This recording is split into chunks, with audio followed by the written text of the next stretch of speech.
Saya kira ini memang ada yang lagi tren sekarang ini, yaitu ada haji politik, ada umroh politik, ya kan, ada hijab politik, ya kan. Ini mendadak jadi kadrun, ya kan, mendadak jadi kadrun, tiba-tiba pakai sorban, tidak tiba-tiba yang tak biasanya pakai sorban datang ke masjid pakai apa dan itulah. Katanya itu tanda-tanda bahwa pilkada sebentar lagi biasanya. Atau pilpres sebentar lagi biasanya. Ada satu foto calon presiden juga yang tidak pakai jilbab, dia pakai jilbab. Ada bertanya, apakah ini Pak Ustadz ini tanda hari kiamat? Bukan, itu tanda pemilu sudah dekat. Ikut partisipasi berjuang melalui partai dan saya calon legislatif untuk di DPR RI. Tahun 2019. Iya. Untuk Dapil, Depok dan Bekasi. Nah, karena semua sudah mulai mendukung situasinya, capres-capresannya, akhirnya tiba-tiba Bang Yusril belok kiri. Kaget lah kita.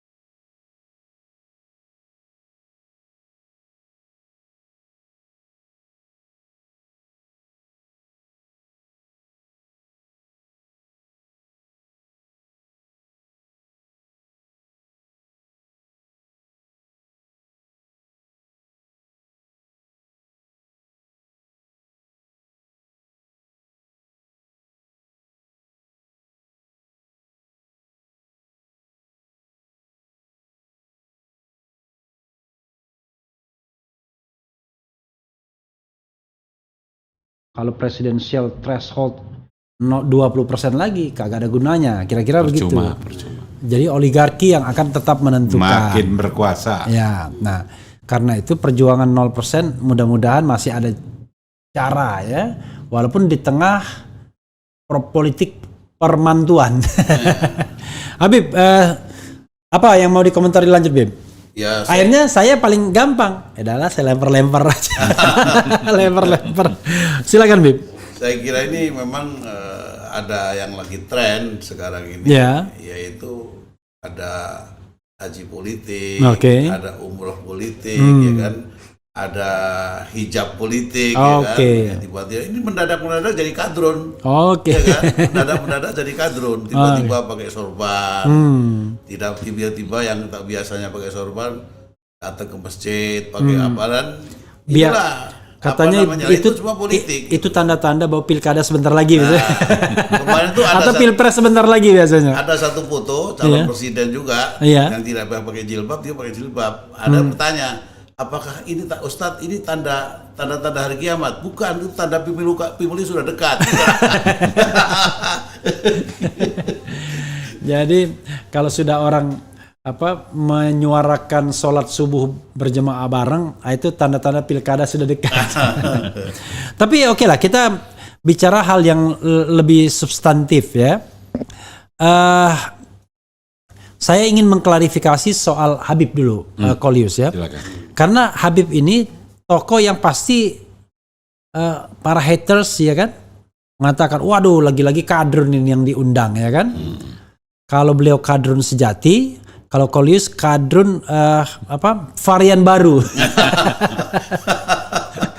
Jadi pokoknya orang yang mengkritik, yang kritis dan pemerintah tetap aja dibilang kadrun ya kan.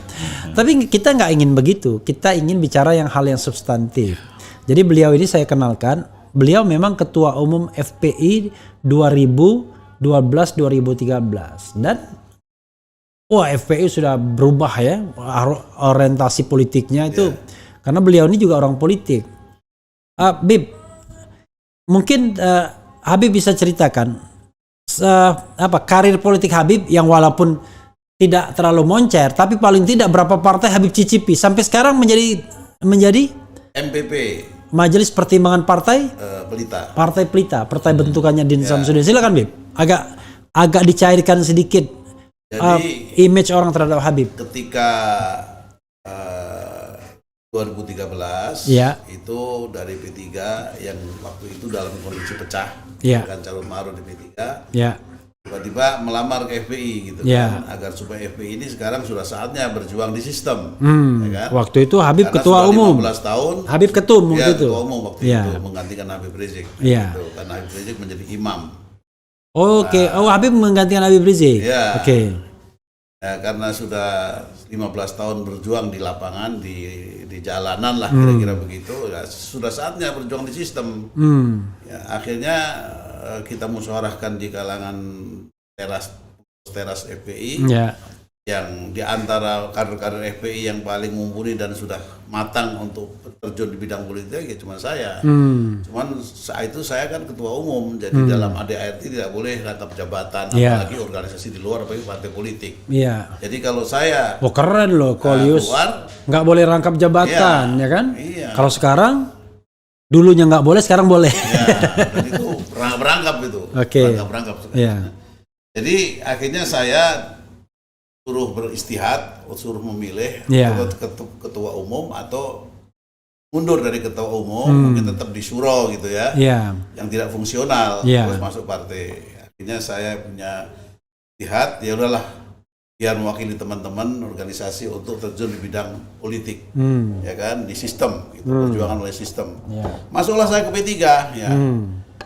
Tapi di P3 juga memang sebetulnya semua partai itu manifestonya itu angin surga semua, nggak ada yang jelek, semua baik, tapi implementasikan itu manusianya sebetulnya, yang mentalnya seperti apa itu partai itu baik atau tidak baik ya sebetulnya manusianya. Kalau semua manifestonya baik, akhirnya di P3 karena situasinya memang personalnya juga namanya manusia, banyak transaksional, banyak pragmatis dan segala macam. Saya tidak kerasan yang biasa normal gitu kan, memegang teguh norma itu tidak kuat di situ. Akhirnya saya mundur. Waktu itu P3 udah pecah? Ya sudah, masih pecah, tapi nggak bisa ada pengaruhnya saya di situ juga. Habib yang mana? Saya ke kubunya Jan Farid. Jan Farid yang akhirnya tidak didukung pemerintah kan? Yang didukung pemerintah kan Roma Hurmuzi kan? Iya betul. Akhirnya saya mundur, lalu kemudian digandeng sama Haji Roma Irama bikin partai Idaman, Islam Damai Aman. Nah, kemudian sampai tuntas, sampai kita resmi menjadi partai politik secara Menkumham. Lalu kemudian ketika proses verifikasi untuk menjadi calon peserta pemilu, verifikasi faktual, kita ya dijegal di situlah. Karena kalau dibandingkan dengan partai-partai yang lain sebetulnya kita lebih lengkap kantornya dan segala macam, tapi karena dianggap kita ini ancaman, ya akhirnya kita gagal. Kenapa ancaman? Karena dianggap kan Islam ini kan basis Islam. Kan gitu. Kanan ya? Kanan, dianggap kanan begitu. Akhirnya saya nggak jadi, akhirnya tiba-tiba saya didatangi Sekjen Partai Bulan Bintang. Ingat, Partai Bulan Bintang, bukan Partai Buntang Bilan. Bulan Bintang jadi Buntang. Jadi Partai Buntang. Ikut partisipasi berjuang melalui partai, dan saya calon legislatif untuk di DPR RI. Tahun 2019? Iya, untuk Dapil, Depok, dan Bekasi. Nah, karena semua sudah mulai mendukung situasinya, capres-capresan ya. Akhirnya tiba-tiba Bang Yusril belok kiri. Kaget-kaget lah kita. Jadi mendukung Presiden Jokowi Ma'ruf. Sebelumnya kan dukung Prabowo kan? Masih belum ya, masih bargaining. Ya, tapi begitu tentukan dia sikapnya belok kiri, kita akhirnya bingung, ya sudahlah, daripada ini kita menjaga idealisme, ternyata ya sudahlah, kita tidak usah aktif saja sudah. Jadi tetap tercantum sebagai caleg, tapi saya menyerahkan tidak usah milih saya. Bahkan seperti novel Mbak Mukmin lebih gila lagi, haram hukumnya milih saya. Gara-gara Prof Yusril itu dukung incumbent ya. Padahal orang nggak menduga kan, dipikirnya kan dia akan tetap mendukung yang non incumbent. Lalu sekarang tiba-tiba ke Partai Umat. Partai Pelita? Partai Pelita ya, ini kan ada teman-teman yang ingin dengan idealisme berjuang melalui partai, lalu kemudian dari Bang Din dan teman-teman sebenarnya Partai ini umum, cuman kebanyakan para perintisnya itu alumni Gontor. Oke.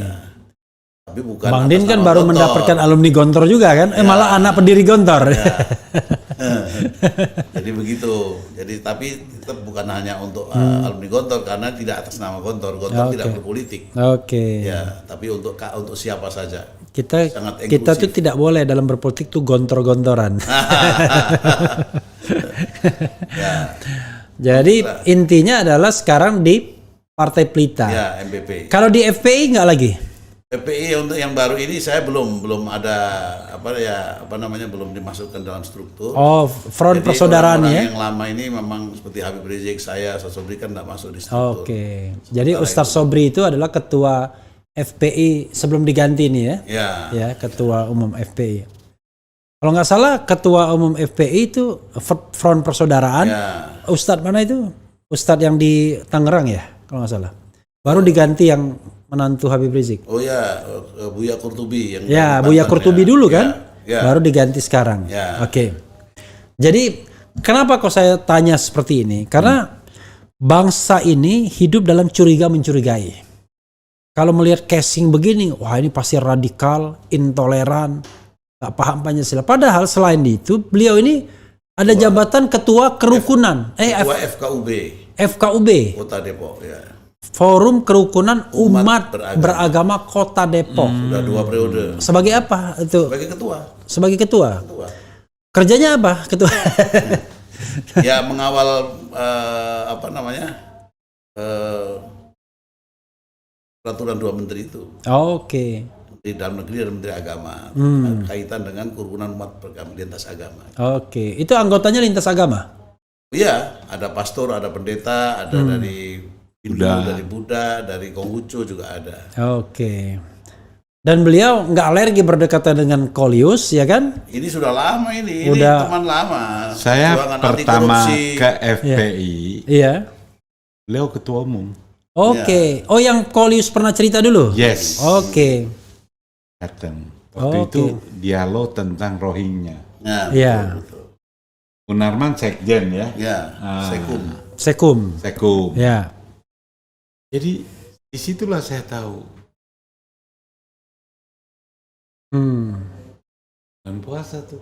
Saya ingat benar kita makan kormanya gede-gede. Oh, enak tuh korma gede-gede. Oh, luar American. biasa. Hah? American. Oh, American korma. Jadi disitulah saya tahu Hah? itu sebetulnya bilang FPI apa-apa itu nggak benar.